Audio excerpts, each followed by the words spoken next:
안녕하세요. 드라마 터는 기자의 신상민입니다. 이번 주는 2021년이 얼마 남지 않은 만큼 올해 방송된 드라마들 중 장르별로 최애 드라마를 꼽아보는 시간을 가져보도록 하겠습니다.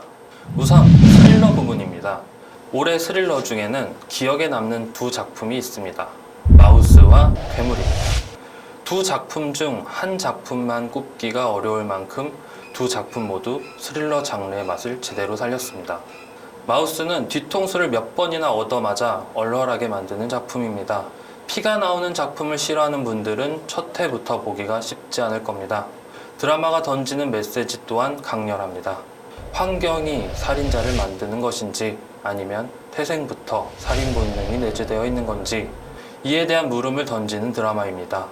아직 드라마를 보지 못했다면 마우스만 보는 것보다 티빙 오리지널 마우스 더 프레데터를 함께 보는 것을 추천합니다. 그리고 괴물은 드라마 터는 기자에서도 다루기도 했던 작품입니다. 괴물 같은 배우들이 만든 괴물 같은 이야기. 괴물의 자세한 이야기가 궁금하다면 드라마 터는 기자 괴물편을 참조하시면 될 것 같습니다. 저는 올해 최고 스릴러 드라마로 마우스의 손을 들어주고 싶습니다. 아직 못 보신 분들을 위해 간단히 설명을 드리자면 가면을 쓴 범인의 가식적인 이중생활이 심장을 쪼여들게 합니다. 두 번째, SF 판타지 부문입니다. 개인적으로 이 장르를 좋아하다 보니 자연스레 점수가 후할 수밖에 없습니다. 올해는 대박부동산, 시지프스, 루카, 간 떨어지는 동거, 어느 날 우리 집 현관으로 멸망이 들어왔다, 다크홀, 해피니스 등 다양한 작품이 방송됐습니다. 올해 최고 SF 판타지 드라마라면 저는 대박부동산을 선택하겠습니다. 귀신이 나오는 오컬트 장르 드라마임에도 그리 무섭지 않다는 점에서 후한 점수를 줬습니다. 부동산 사기부터 다양한 사회적 문제를 다루고 있기 때문에 공포스러워야 하는데 시청자들을 오히려 짠하게 만드는 묘한 오컬트 드라마입니다. 장나라와 정용화의 티키타카도 잘 어울리는 드라마입니다.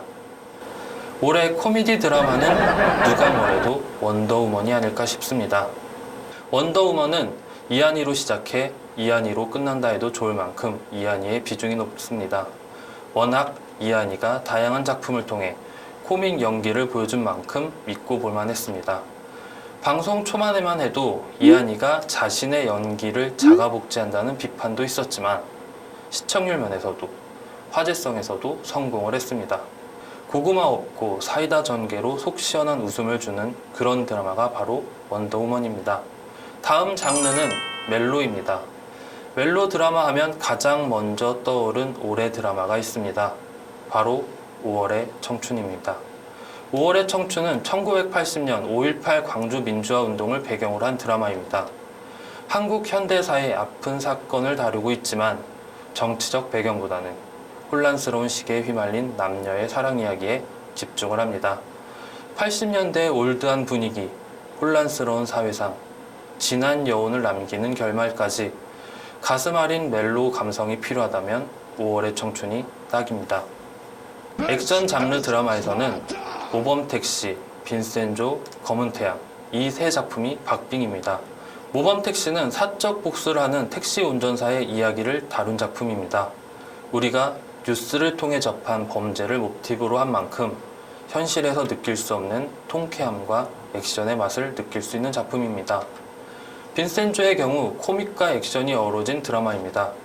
빈센조 자체가 안티 히어로다 보니 악을 악으로 처다하는 강렬한 복수극이 재미입니다. 검은 태양은 국정원 내의 블랙 여원을 다룬 이야기입니다. 남국민의 벌크업된 몸에서 뿜어져 나오는 액션이 눈을 즐겁게 합니다. 검은 태양의 경우 웨이브에서 무삭제판 버전이 따로 있습니다.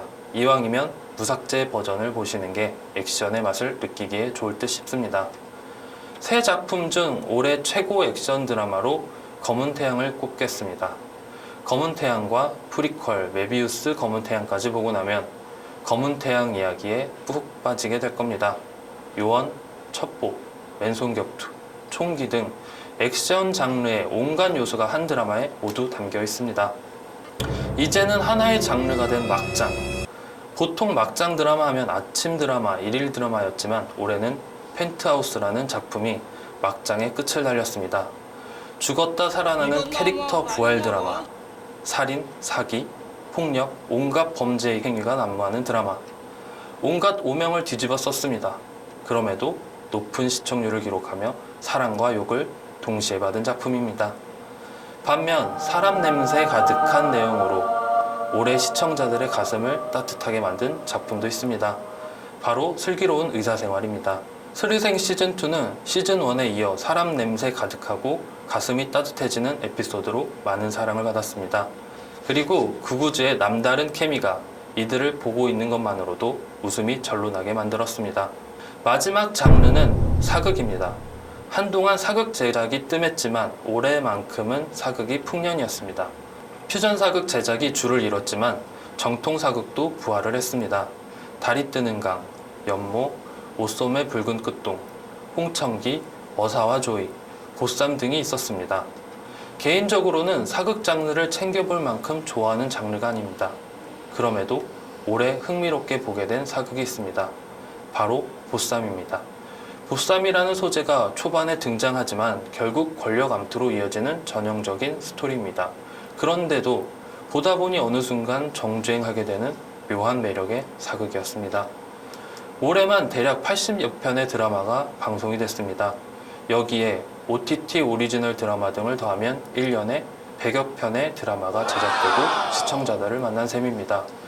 혹시라도 보려고 했지만 못 본 드라마가 있다면 남은 2021년 기간 동안 챙겨보는 게 어떨까요? 지금까지 드라마터는 기자였습니다.